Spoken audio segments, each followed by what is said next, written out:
The twin suns of Tarnus III rose slowly over the red desert, burning the sky with golden light. The heat came early on this planet. By mid-morning, the sand could cook metal. Not many creatures lived out here.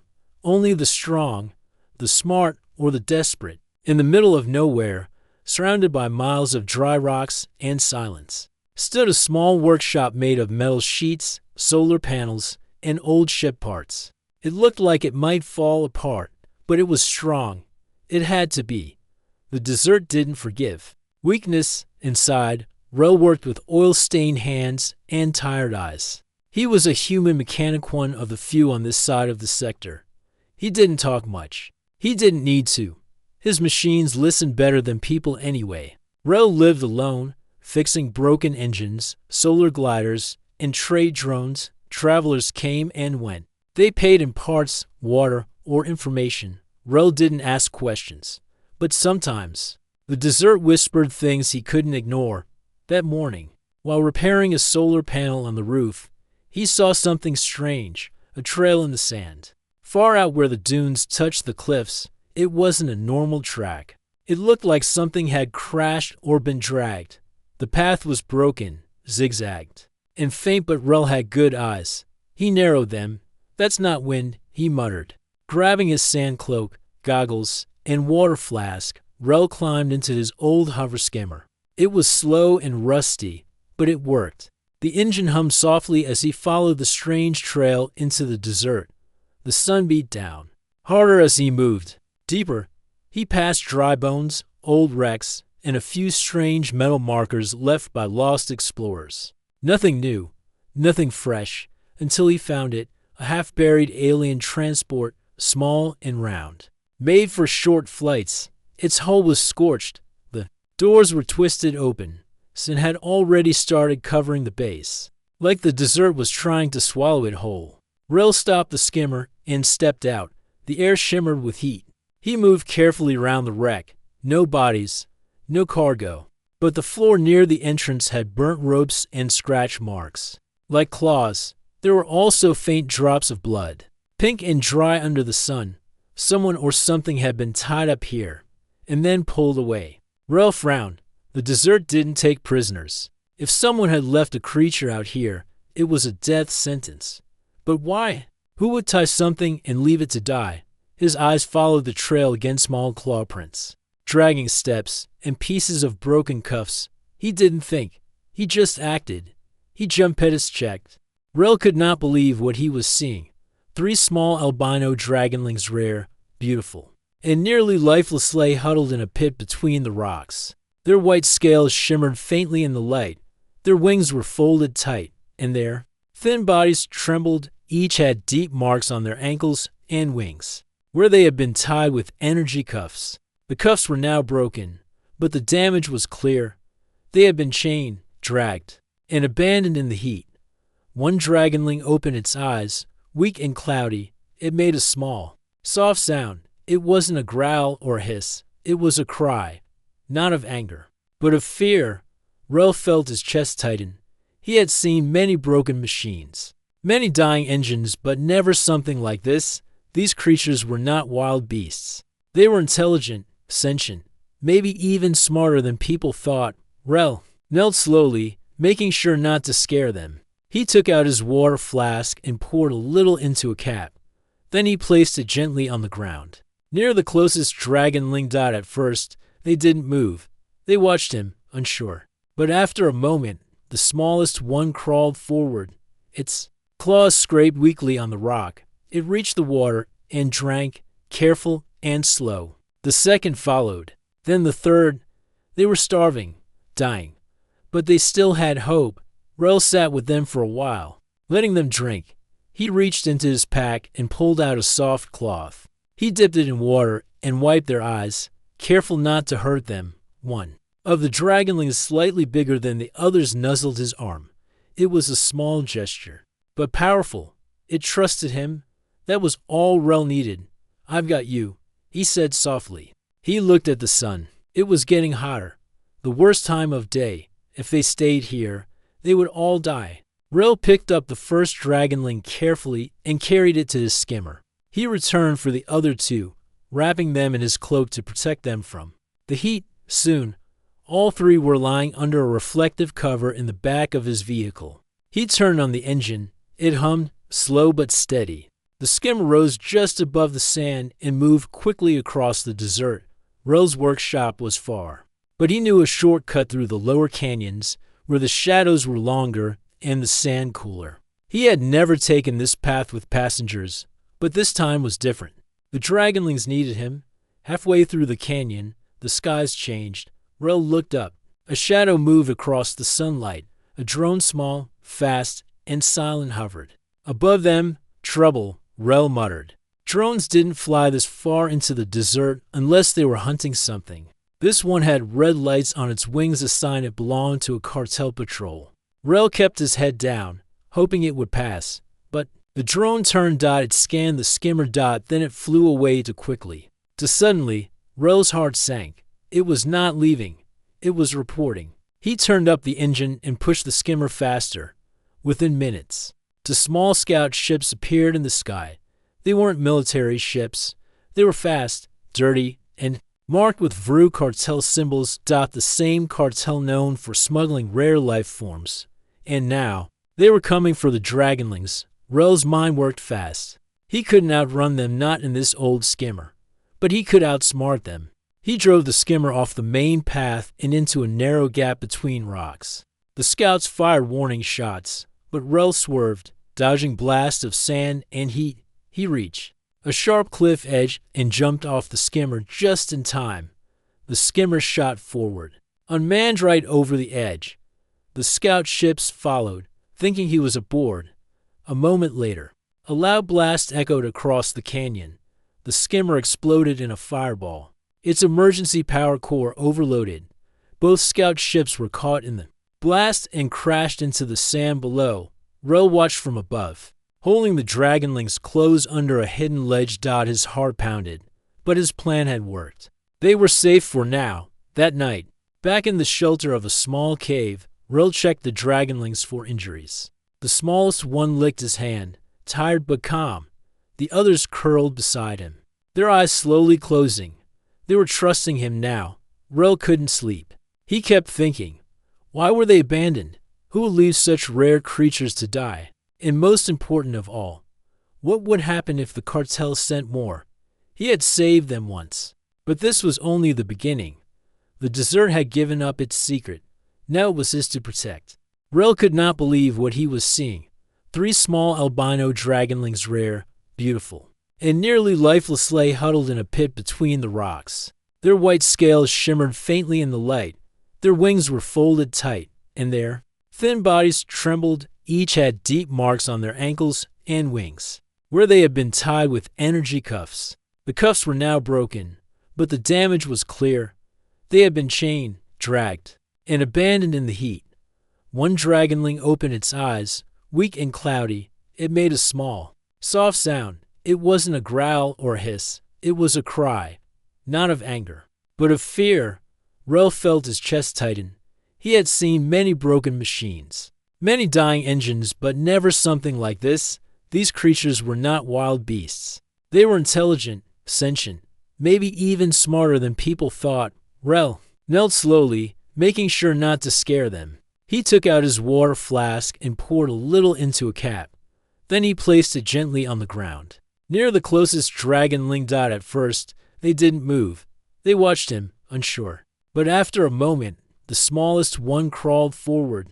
Its claws scraped weakly on the rock. It reached the water and drank, careful and slow. The second followed. Then the third. They were starving, dying. But they still had hope. Rel sat with them for a while, letting them drink.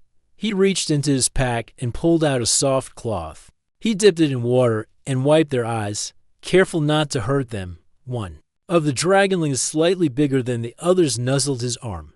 It was a small gesture, but powerful. It trusted him. That was all Rel needed. "I've got you," he said softly. He looked at the sun. It was getting hotter. The worst time of day. If they stayed here, they would all die. Rel picked up the first dragonling carefully and carried it to his skimmer. He returned for the other 2, wrapping them in his cloak to protect them from The heat, soon, all three were lying under a reflective cover in the back of his vehicle. He turned on the engine. It hummed, slow but steady. The skimmer rose just above the sand and moved quickly across the desert. Rel's workshop was far, but he knew a shortcut through the lower canyons where the shadows were longer and the sand cooler. He had never taken this path with passengers, but this time was different. The dragonlings needed him. Halfway through the canyon, the skies changed. Rel looked up. A shadow moved across the sunlight. A drone, small, fast, and silent, hovered. Above them, trouble, Rel muttered. Drones didn't fly this far into the desert unless they were hunting something. This one had red lights on its wings, a sign it belonged to a cartel patrol. Rel kept his head down, hoping it would pass. But the drone turned. It scanned the skimmer. Then it flew away too quickly. Suddenly, Rel's heart sank. It was not leaving. It was reporting. He turned up the engine and pushed the skimmer faster. Within minutes, two small scout ships appeared in the sky. They weren't military ships. They were fast, dirty, and marked with Vru cartel symbols. The same cartel known for smuggling rare life forms. And now, they were coming for the dragonlings. Rel's mind worked fast. He couldn't outrun them, not in this old skimmer. But he could outsmart them.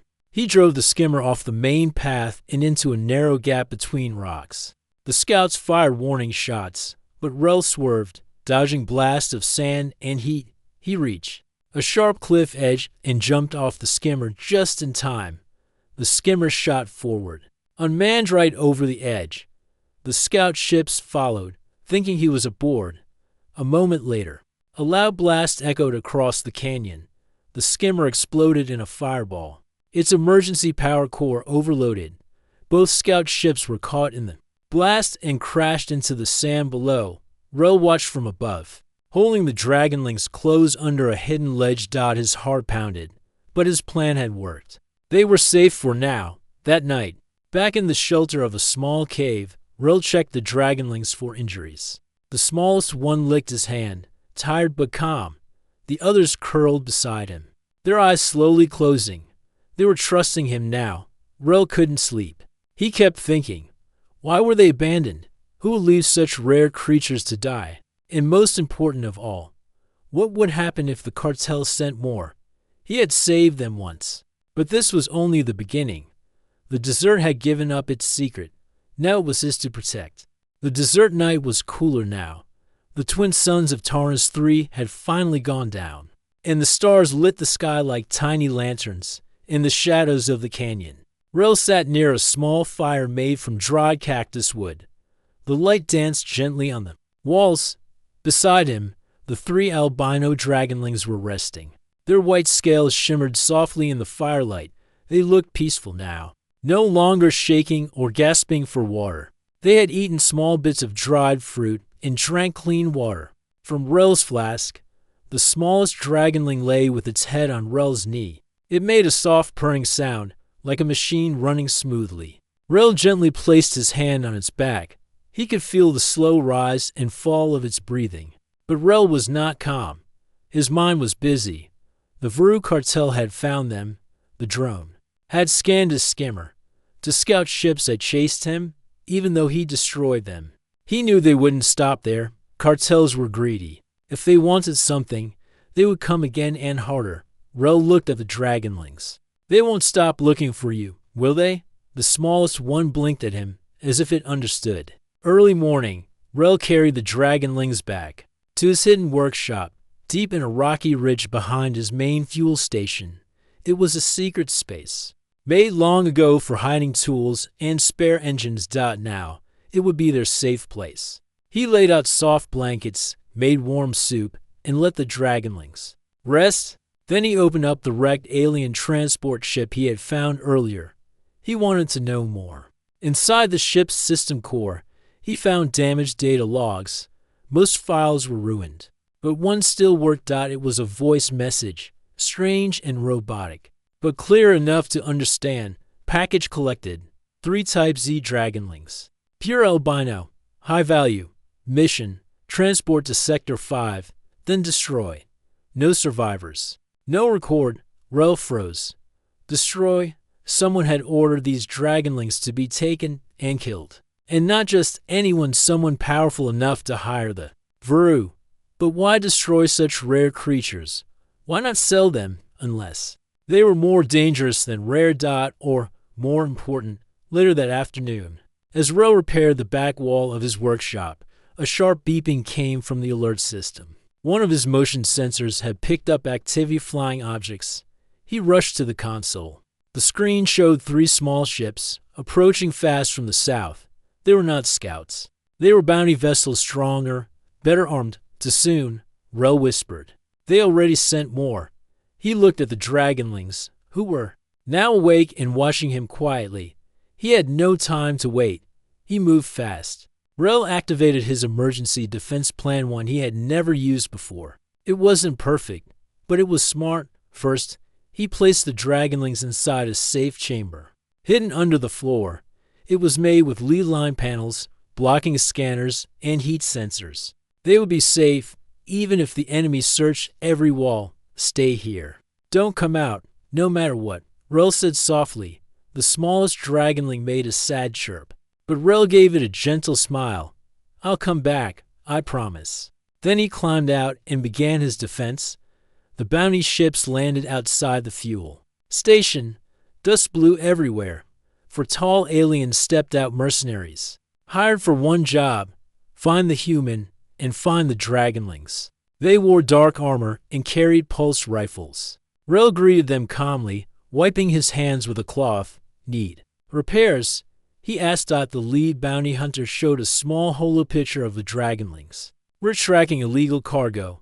Seen anything like this? Rel shook his head. Can't say I have. Just broken ships and thirsty travelers. The bounty hunter didn't believe him. He gave a sharp signal. The others spread out, scanning the area. Rel acted fast. He triggered smoke canisters hidden under the sand. Thick gray clouds filled the area. He slipped behind a power unit and activated shock traps, modified energy coils he used to fix engines. They now delivered stunning jolts. One bounty hunter got to close BZZZT. He dropped to the ground, shaking. Another fired blindly, but Rel ducked behind a wall and launched a magnetic pulse from an old drone battery. The rifle flew from the alien's hands and stuck to the roof. Chaos filled the station. In the confusion, Rel used a homemade launcher to fire a flash bomb into the sky. Light exploded across the desert, blinding the last hunters. By the time the smoke cleared, Rel had tied them up using strong fiber cables from a ship's harness. Back inside, Rel checked on the dragonlings. They were safe and unharmed. When he opened the chamber, they crawled out, blinking slowly. The biggest dragonling walked up to him and gently placed a claw on his arm. Rel sat down, tired but relieved. They'll come again. But now I know who I'm fighting. He looked at the dragonlings. And I know who I'm protecting. The sun began to set, painting the sky with orange and red. Rel had been a simple mechanic, a man who fixed things and minded his own business. But now, he had 3 small lives depending on him, and he was ready to fight for them. The stars stretched above them like silver rivers in the night sky. Rel leaned back in the pilot's chair, his eyes half closed, as the ship floated above Tarnus 3's high clouds. For the first time in many days, there was no chasing, no fighting, just silence. The 3 albino dragonlings rested in the back cabin. Ash was curled beside a heater panel. Cloud lay with her wings folded near the window, and little Pebble was asleep on Rel's shoulder. Breathing softly, they were safe, but Rel knew it wouldn't last forever. The Vuru cartel had lost their bounty hunters, their soldiers, and their scout ships, but they would not give up. They wanted the dragonlings gone, and now they had a new target: Rel himself. Still, he felt no fear, only purpose. Rel spent the next few hours checking the ship's systems. The engines ran smooth, the shields held steady, and the air filters were clean. The ship was working better than it ever had on the ground, but one thing was missing: a name. He looked at Pebble, who had just woken up and was blinking at him with curious eyes. What do you think? Rel asked softly. We've come this far together. This ship needs a name. Pebble tilted his head. Rel thought for a moment, then smiled. Emberwing. he said, because we rose from fire, and now we fly. Pebble chirped in agreement. Cloud flapped her wings gently, and Ash let out a soft growl of approval. It was decided. Their journey would continue aboard the Emberwing, using an old star map. Rel checked nearby sectors. Most were controlled by alien groups, and few welcomed humans. The Vru had power in all of them. He needed a place off the main trade line, somewhere quiet, hidden. Then he remembered an old trader's tale. Years ago, someone had told him about Hollow Reach, a broken moon floating at the edge of the system. It had no cities, no laws, just caves, ruins, and old tech left behind by ancient travelers. No one goes there, the trader had said. Too quiet, too strange. To Rel, it sounded perfect. He set a course. The Emberwing flew through the black sky like a ghost. Stars passed by as the ship moved between systems. Rel kept his hand near the controls, always alert. But the Dragonlings felt free. Cloud flew small loops inside the cabin. Ash watched the stars from the side windows. Pebble climbed up on the dashboard and stared out like a captain. They had grown stronger not just in body, but in spirit, and their bond with Rel had deepened. Sometimes, Pebble would touch Rel's hand, and he would see flashes, images of flying through the air, feelings of wind, light, and song. Rel didn't understand all of it, but he felt it. It was something real, something ancient. The bond. 3 days later, Hollow Reach came into view. It was a strange place, a large, cracked moon floating near a dead star. Its surface was filled with rocky caves, glowing stones, and shadows that moved in silence. No cities, no lights, no war. Rel landed Emberwing on a flat ridge near a large cave entrance. The air was thin but breathable. The Dragonlings stepped out first, sniffing the air and spreading their wings. Pebble walked a few steps ahead, then looked back and CHIRPED. It felt like he was saying, "This place is good." Rel followed with a soft smile. "Let's see what secrets you're hiding, Hollow Reach." Inside the cave, they found old walls made of smooth black stone. Symbols were carved into them, shapes of dragons, stars, and humans standing side by side. Rel brushed off the dust and stared. He didn't understand the language, but the meaning felt clear. The bond had happened before. Long ago, others like Pebble, Ash, and Cloud had found human partners. Together, they had done great things, maybe even changed history. But the knowledge had been lost, buried, forgotten. And now, the bond had returned. As they explored deeper, Pebble suddenly stopped and growled softly. Rel looked up. Something beeped on his wrist, a signal. Someone had followed them.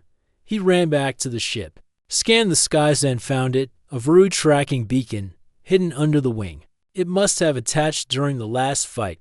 They had been followed, and they were not alone anymore. Within an hour, the black ships appeared over the moon's surface. They hovered like insects, slow and steady. Rel activated Emberwing's shields. The ship powered up, ready for battle. The Dragonlings gathered close. Their eyes glowed softly. They were ready too. But this time, Rel had an idea. He looked at the glowing cave walls. "This place is special," he said. "Maybe it can help us." He brought the Dragonlings back to the stone symbols. Pebble touched one with his claw. The ground rumbled. Lights lit up across the cave.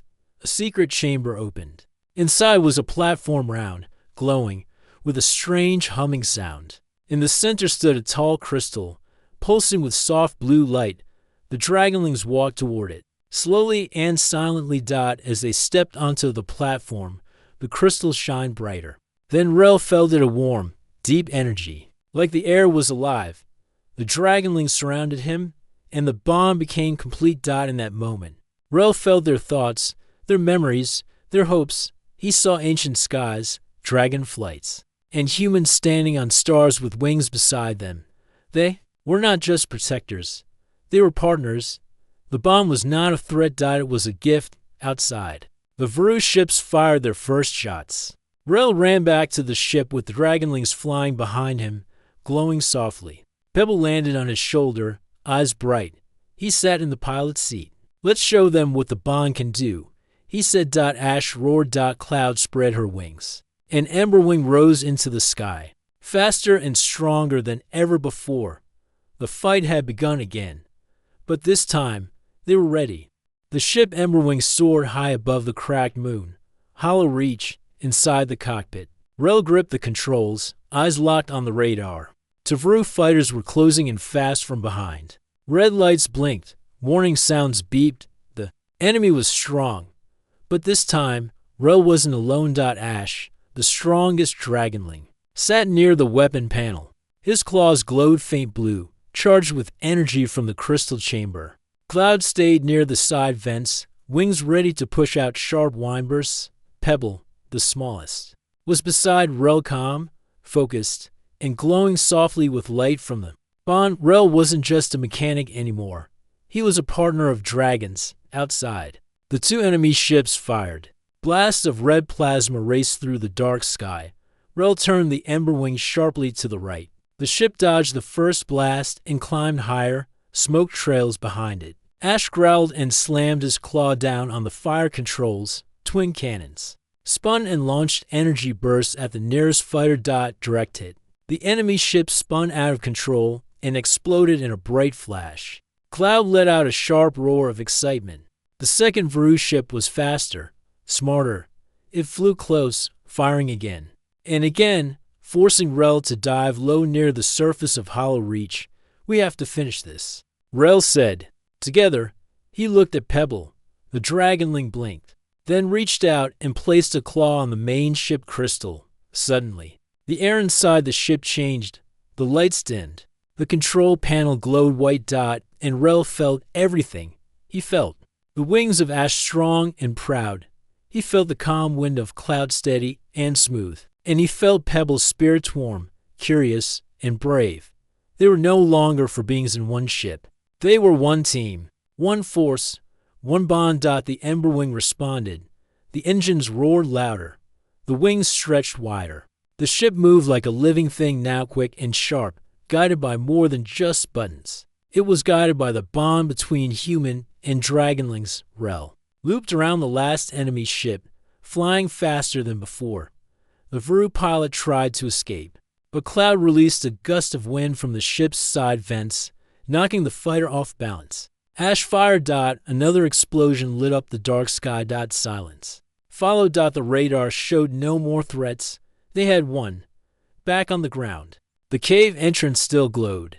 The ancient stone walls pulsed with light, as if they had been waiting for this moment for hundreds of years. Rel landed Emberwing carefully and stepped out with the dragonlings. He looked at the glowing symbols again, humans and dragons standing together, flying together. He finally understood. This bond wasn't just an old story. It was a forgotten truth, a truth that scared the powerful, a truth that had been hidden on purpose. But now, the bond had returned, and it had chosen a simple human, not a soldier, not a leader, a mechanic from the desert. As the stars moved above them, Rel recorded a message into his small hololog. His voice was calm and steady. To anyone who hears this, the Vru lied. The albino dragonlings are not dangerous. They are ancient, wise, and kind. They were not meant to be killed. They were meant to fly beside us. The bond is real. I felt it. I lived it, and I will protect it, even if I must fly to the edge of the galaxy. He sent the message out, across open space, into every public channel. It would take time, but someone would hear it. Someone would believe. Days passed. Rel and the dragonlings built a small camp on Hollow Reach. They repaired the ship, collected fuel from the moon's strange rocks, and explored the glowing ruins. Ash grew larger and stronger each day. Cloud became faster in the air, able to glide with grace. Pebble stayed close to Rel, always watching, always learning. The bond between them became deeper, like family. And slowly, something unexpected happened. Others came.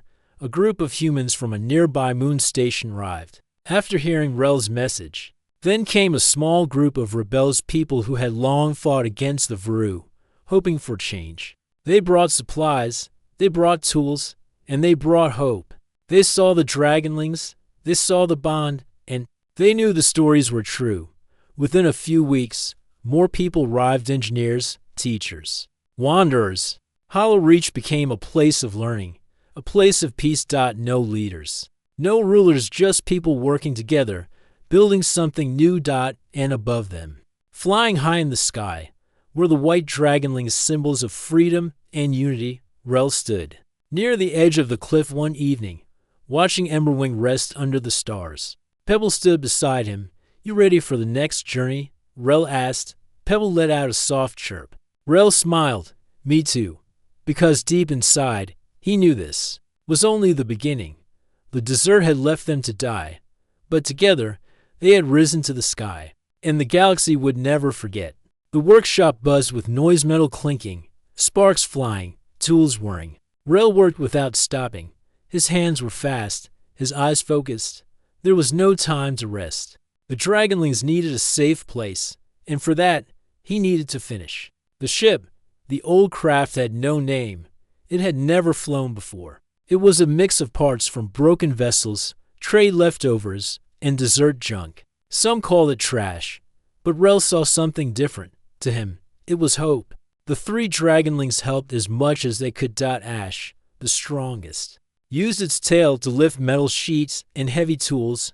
Cloud, quick and careful, used her sharp claws to connect wires with delicate skill. And little Pebble, the smallest but most curious, sat close to Rel, watching everything, sometimes pointing at mistakes before Rel noticed them himself. Together, they made the impossible seem possible. By the third day, the ship's engine was ready. Rel tested the flight systems, checked the fuel cells, and smiled when the main screen lit up with a green glow. It was working. But before they could take off, trouble came again. That night, while Rel worked on the last piece of navigation, panel loud alarm rang from the outer gate. Rel looked at the screen.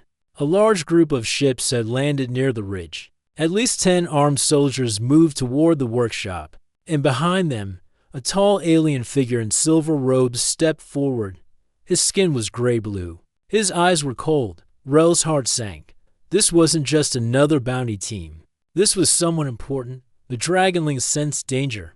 They growled softly and backed into the shadows. Rel touched Pebble gently. "Stay hidden. Don't come out, no matter what." Pebble nodded, pressing its small head into his chest for a moment, then ran into a hiding tunnel with Ash and Cloud. Rel stood alone as the silver-robed alien reached the front of the workshop. The alien spoke. His voice was smooth but sharp. "You're the human mechanic." Rel nodded slowly. "Yes, and this is my station. You are holding property of the Vru High Circle. Hand over the dragonlings." "They're not property," Rel said firmly. "They're alive, free." The alien tilted his head. "You have bonded with one. That makes you dangerous." "I didn't choose the bond," Rel replied, "but I won't break it."